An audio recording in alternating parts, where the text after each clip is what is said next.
Hello, everyone, and welcome to the coffee break at the Chicane Cafe. Thank you all for joining us this weekend. We're going to talk a little bit about a crash.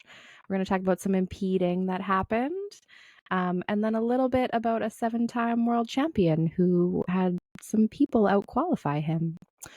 So, yes, it'll be an interesting coffee break. Hi, Ashley. Yes, a little bit shorter of a chat today, but I think, we can still take some time for a little coffee break and talk about all of the things that happened, not all of, but some things that happened during FP and quali because it was an Yes, interesting, absolutely. past few days. Mm-hmm. So, Definitely. where do you want to begin? Let's talk about the crash that happened. Okay. It happened first before the other things in the weekend, Yes. and it has some pretty big impacts on the weekend. Mm-hmm. So Alex Albon crashed in P1 Mm-hmm. at corner 910, which was the same place he crashed in the last race here last year. So it's two back-to-back sessions that he has crashed out. So, Yes. what are your thoughts, Ashley? Wow. I feel bad for him, of Mhm. course. I also feel really terrible for the team and James Vowles. We can just refer to him as James because I don't Yes, think there's another James in F1 that we would ever be referring to. So, I feel like we're on a uh, first name basis at this point totally. anyway. Yes, he seems very human. So, um, yeah, I mean, it's an awful spot for him to be put in order to Mhm. make that decision. Like, does Alex drive Logan's car? Does Logan just continue driving his car? Yep. And so, one of the things that I did look back to is, Alex's last three stints in Australia. And out of the three races that he has raced, he Mhm. has finished in the points once for 1 point. So, Okay. yes, so there's 1 point. He did retire last year, and his two Mhm. previous races prior to that, he finished 10th and 14th. Yep. So, again, not all with Williams, but regardless, it shows his performance at the track. Now, Yep. Logan, in his entire 2023 season, he finished with 1 point. So Okay. his entire season compared to Alex's past three performances in three races at the Australia track, Yep. Alex is actually the quote unquote better driver because Logan also finished 16th last year, but was retired. His car was also Mhm. retired last year. Yep. So I know James said he's really looking at this year's performance. And when you look at this year's performance, Alex outqualifies Logan. Even Alex single handedly carried the team to seventh place in the constructors last year. So Mhm. all of those variables going into James's decision, I can see why he came to that decision.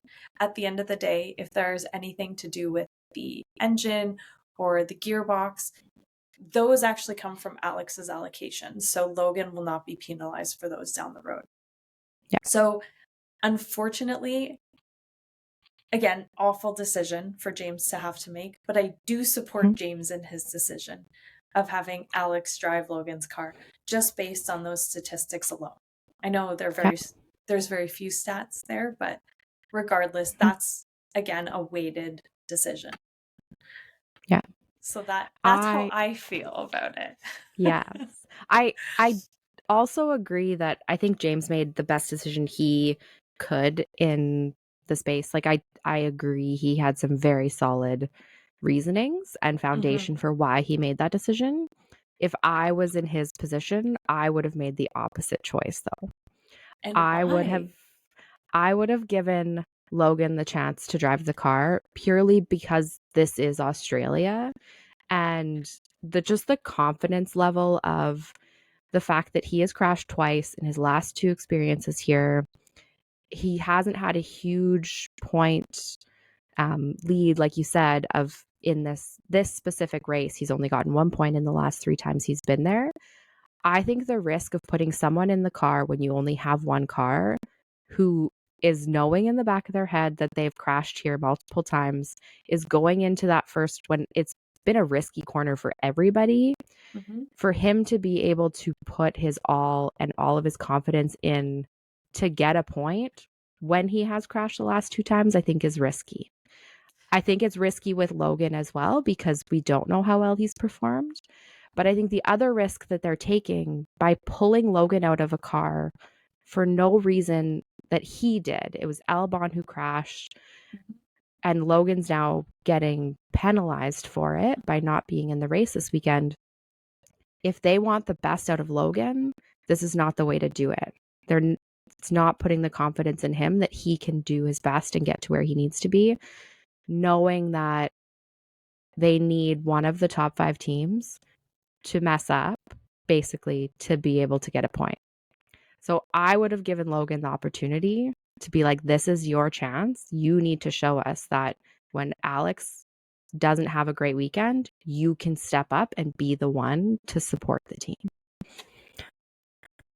Wow, spoken like a true like sports psychologist there, Nadia. Ooh, And also thank as you. a very strong leader. Well, I thank you.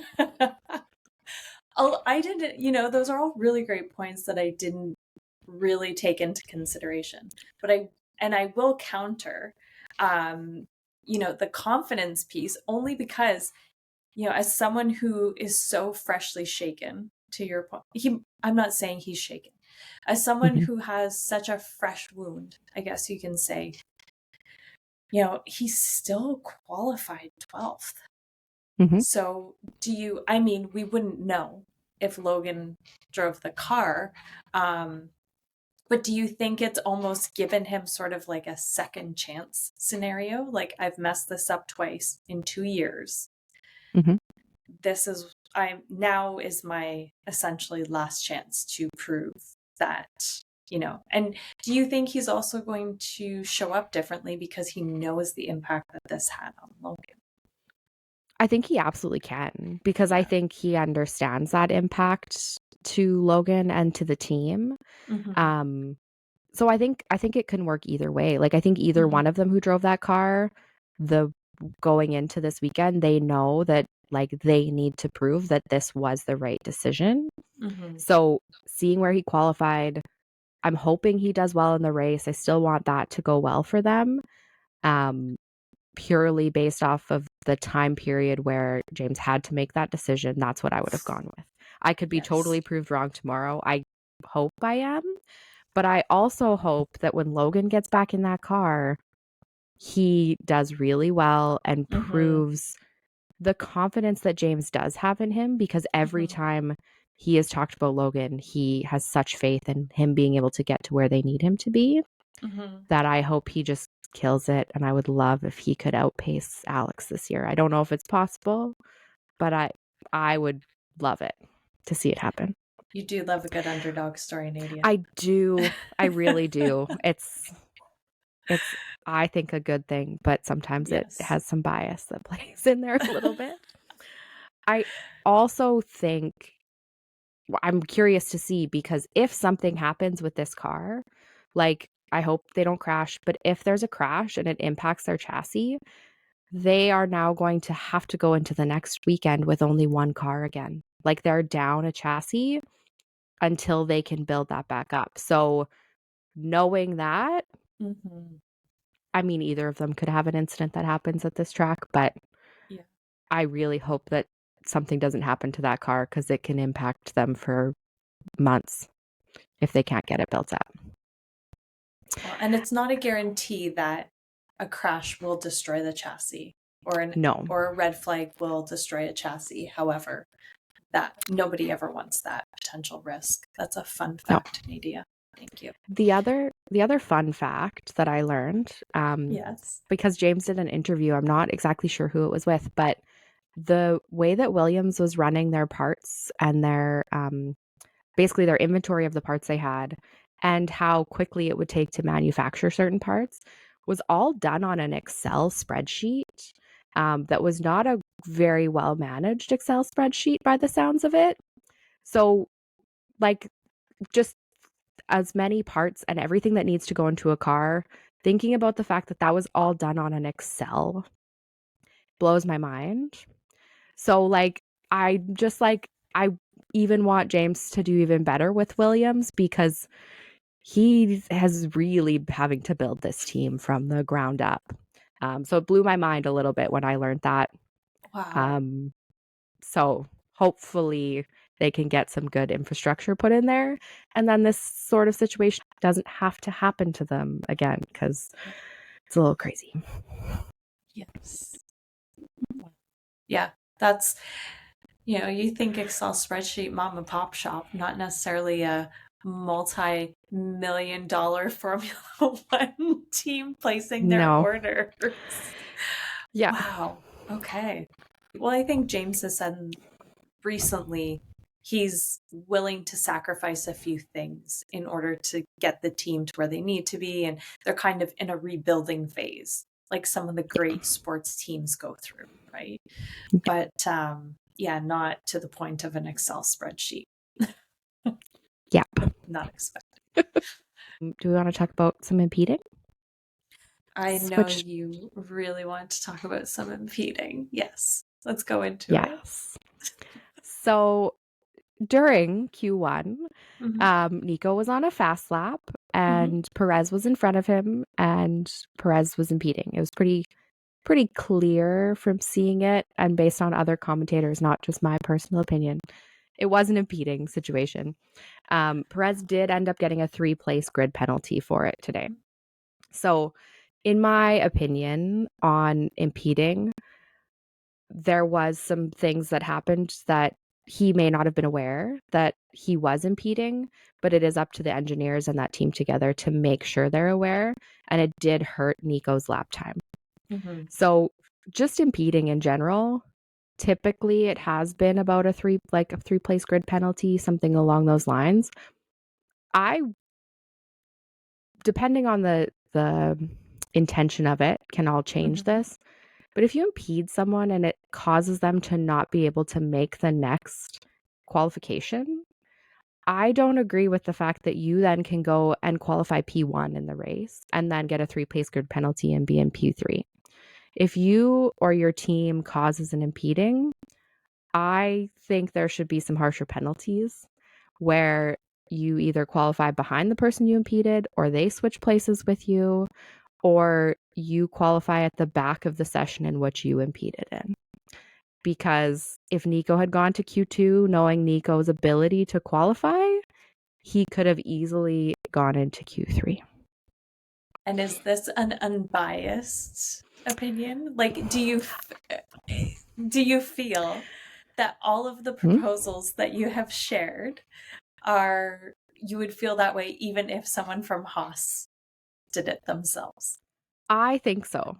Because I've talked about this last year in other situations that didn't involve Haas. I will be totally truthful.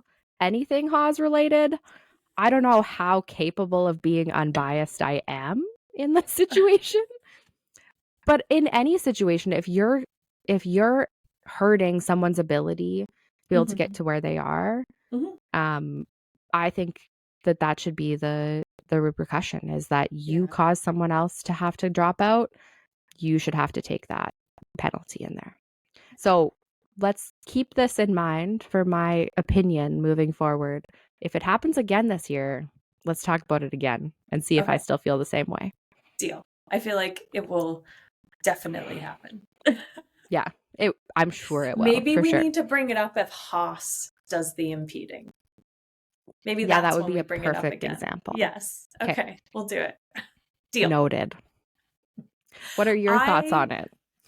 Yeah, so I have no skin in the game, to be honest. So personally, not I'm not a cheerleader for either team. Let's just put it that way. But I do love the sport. I want everybody to do well, all of those things. However, I feel like, and again, this is more of just a feeling and an opinion, not necessarily fact, but I feel like it is the responsibility of the engineers. And sometimes the engineers have so many things to be looking at that they're not necessarily aware, right? in time in order to communicate this to their driver. So, and again, I'm not making excuses. I'm just saying it happens more often than not. Like, what was the one with, oh my God, Joe? Mhm. Like, they said it too late, and Joe was like, yeah, too late, bro. Like, thanks. Max just like flew past me. So, Yep. again, is it fair to penalize the drivers when, again, they're so reliant on what their engineers are saying and looking at versus what they actually have the ability to see and register? So, is it fair to penalize the driver? Is there another way that the team can be penalized without penalizing the individual driver? That's how I see it. And again, it may not be right, may not be wrong, or maybe whatever. It's fine. But that's sort of, I just, I don't know. It's like your engineer sucked in this exact second and they were Mhm. distracted looking at whatever, and you are now penalized for it. Whether it's your extreme penalizations, Nadia, or the 3-place grid penalty, it's still, I don't know, I think it's unfair to the driver itself themselves. And I think it's a fair point. Like it's not necessarily on the driver that they didn't see it, but I think that goes for everywhere on the track. Like Yeah. that they are a team and we always talk about it as the driver. It's always Max who wins or Checo who falls off or whatever that might be, but it is the combination of the two of them. So when they win or do really well, it should be both of them who are getting that benefit or support or whatever that might be. It goes on Mm-hmm. their engineer's resume that I helped Max get first this year. So I think it should be the combination of the two of them because they are a team that gets the penalty in there. Mm-hmm. Because I think you I don't want to go down the rabbit hole of if it's the engineer's fault and not the driver's, so we're not penalizing the driver, where does that end in there? Because you could say similar for a lot of penalties. Like if someone caused a crash, was it the driver who didn't do what they were supposed to, or was it the engineer who didn't tell them someone was coming up and go through multiple things like that? I don't know. I look at penalties and success from it's the combination of the The engineer and the team. driver together. Mm-hmm. Again, spoken as a true leader. Thank you.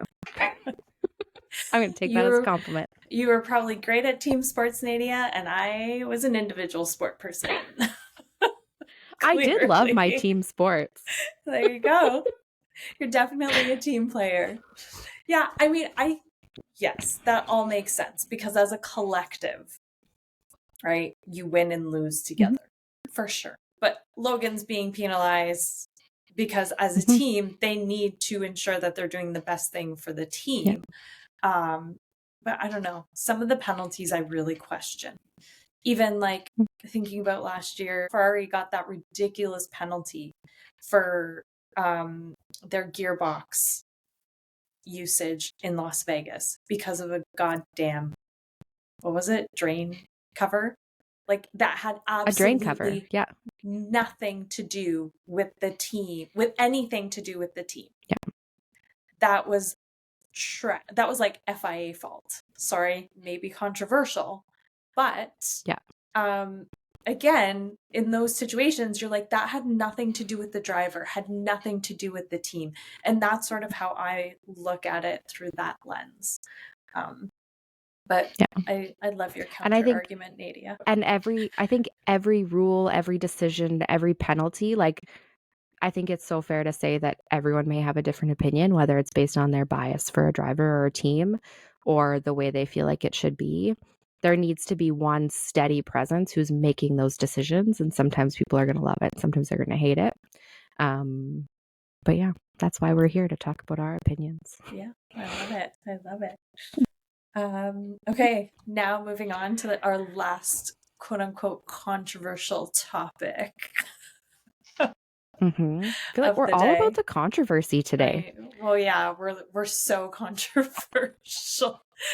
We really are. Just opinions, right? Shaking things up, changing the world, one coffee break at a time. They add up. Yes, that's true. You're going to be running Mhm. the FIA as the head steward one day, Nadia. I'm convinced. Um, We should make a list of all the jobs that I would love to do yes. because Yeah, it's and you would lengthy. be qualified for based on Aw, your opinions. And yes, thank you. unbiased, unless Gonna- it comes to Haas. I'll put Um, that on my resume. yes. You can do it for every team minus Haas, but at least you're being transparent, which I feel like there's not a Yes. lot of that in the FIA. So at Right? least you can say, "Hey, here's what I know Mhm. about myself." Yeah. Um, so moving on to our seven-time world champion, Sir Lewis Hamilton. Yeah, not really showing up too well this year, or No. in qualifying, or in any of the FPs. Mhm. So, I FP1, Lewis finished in ninth, George in third. FP2, Lewis was in 18th, George Mhm. was in sixth. And in P3, Lewis was fourth and George was fifth. If we also look at qualifying, I think you have those numbers there for qualifying too, Nadia. He Yeah, was we had knocked. Yeah, yeah, go ahead. George ended up qualifying in 7th. Lewis Hmm. was in 11th. He got knocked out in Q2. Um, in the last few minutes of the session by Yuki Tsunoda and Lance Stroll Yeah. knocked him out. Curious. Also, for full transparency, we're Canadians, but we're not Lance Stroll cheerleaders. Just No, we aren't. yes. So That's again, and and on the just the topic of qualifying, George mhm, has out qualified Lewis Lewis. at the Yeah. last 5 now Hmm. qualification, so including the end of last year. Yes. Yeah. And as someone who is seen as strong as Lewis, who you know who is such an advocate for things like transparency, honesty, loyalty, all of those things. I feel personally, again, strictly opinion, I don't feel like he's showing up very well as first seat, regardless of whether he's signed to another team next year or not. I think it's Mhm. not an excuse as someone who is as senior as him, who has so much experience in the sport. He understands how much the constructors championship means to a team.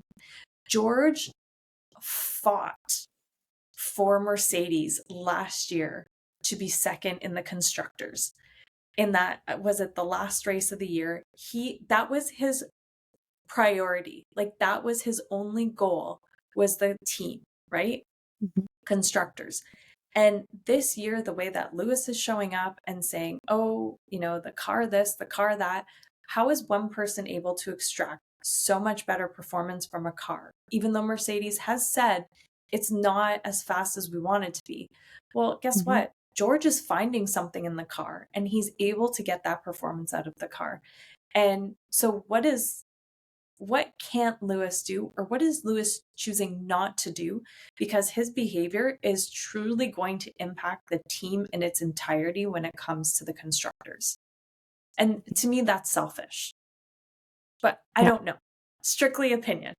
And I think people have this blind faith, as you've said in the past, when it comes to Lewis, and everyone is saying he'll be fine when he goes to Ferrari. He just needs a better car, all of this. Well, clearly there's a decent car there if George is out qualifying Lewis past 5 races. Like Yeah. there's something there. So Yeah. I don't know. That's just my, again, opinion. And I think the question of is this a choice thing? Is it a like whatever that might be? But there's something going on with Lewis. And I Mm-hmm. mean, he's the only one who knows what that is. But the the question I keep asking myself is, yes, why is George constantly lately able to out qualify him? I think the part that really speaks to me and my opinion for Lewis is the difference you see with him when he's talking about Mercedes, about the car, to the media in general about Mm-hmm. anything, it's Mm-hmm. very it's not positive. There's not a positive spin on a lot of what he's saying. Mm-mm. And I think when you're looking at other drivers who've had cars that aren't performing where they want to be or where they want to be as a team, there's talking about we have a plan. We know it's not where we want to be, but we're Mm-hmm. looking at next week. We're focusing on whatever that might be. Mm-hmm. And I don't see Lewis talking about that Mm-mm. in whether it be his radios or his interviews on it as No. well. Um, so I think there's a lot of questions. And the longer that this goes on, the more I'm concerned about him at Ferrari next year. I think there's some interesting things to be said about Carlos versus Leclerc's performance this year. And there'll be some questions, I'm sure, posed um, about did they make the right decision and which driver they kept. So if Mm-hmm. Lewis comes and Lewis is not performing where all those people who have so much faith in him expect him Mm-hmm. to be, there'll Mm-hmm. be tons of questions about what decisions were made and whose responsibility it is to take on. And I would Yes. hate for this to be an entire year where Lewis is just biding his time waiting to get to another team, because that's not fair to him, to Mercedes, to No. George, to anybody. So I really hope that's not what we see happen the rest of the year. Mm-hmm. I agree. I agree. I really, you expected more out of him this year. Yeah. How great would it have been for him to go out on a swan song? Mm-hmm. Get another championship, go into a new team, off a fresh Right. championship, fight for that together. Mm-hmm. So, yeah, and even seeing the difference in terms of team performance in the same car. I think the only other team that has had such major gaps or deficiencies is really Aston Martin last year between Mm-hmm. like Fernando and Lance's performance. And it can be said it's comes down to the driver. So again, at Mercedes, is it driver error? Is it, car or, engineering error? So it'll be interesting, albeit frustrating, to see how this sort of evolves throughout the rest of the season. Yeah. So, And I yeah. think the Aston Martin's a good comparison, because when we talk about Aston, a lot of it is Fernando's been around a lot longer. He has a lot more skill. Stroll's still learning. He's maybe made not some great decisions when it comes to risk Mm-hmm. versus reward. And in the George Lewis comparison, you would expect it to be the opposite. Lewis has won 7 championships. He's Mm-hmm. been driving for longer. In my opinion, should be able to extract the most out of a car, even when it's not doing what he wants it to do. So to see the reverse, that's where the questions start coming. Whereas I don't think we're talking about that as much with Aston. No, no, no, no. Yeah. Well, it'll be an interesting season, to say the least. If Yes. for many reasons, that won't be one of them. So, Yeah. all right. Well, thanks for the coffee chat. Yes. Thank you too. Yes. And we will see all of you on the full podcast post race. Mm-hmm. Hope it goes well. We'll see if there's many safety cars. Last year there were 6 drivers who didn't finish the race. Yes. So we'll see how interesting tomorrow/tonight is. And for all of those in North America staying up to watch the race or waking up in the morning, Mm-hmm. we salute you. Yes, we absolutely do. All right. We'll see you Amazing. tomorrow. Yeah. Thanks Sounds again. good. Okay. Bye. Bye. Thank you for joining us this week at the Chicane Cafe. Follow us on Instagram at the Chicane Cafe. Our podcast is available wherever you get your podcasts. And for a video version of our pod, watch us on our YouTube channel at the Chicane Cafe. And remember to hit that subscribe button.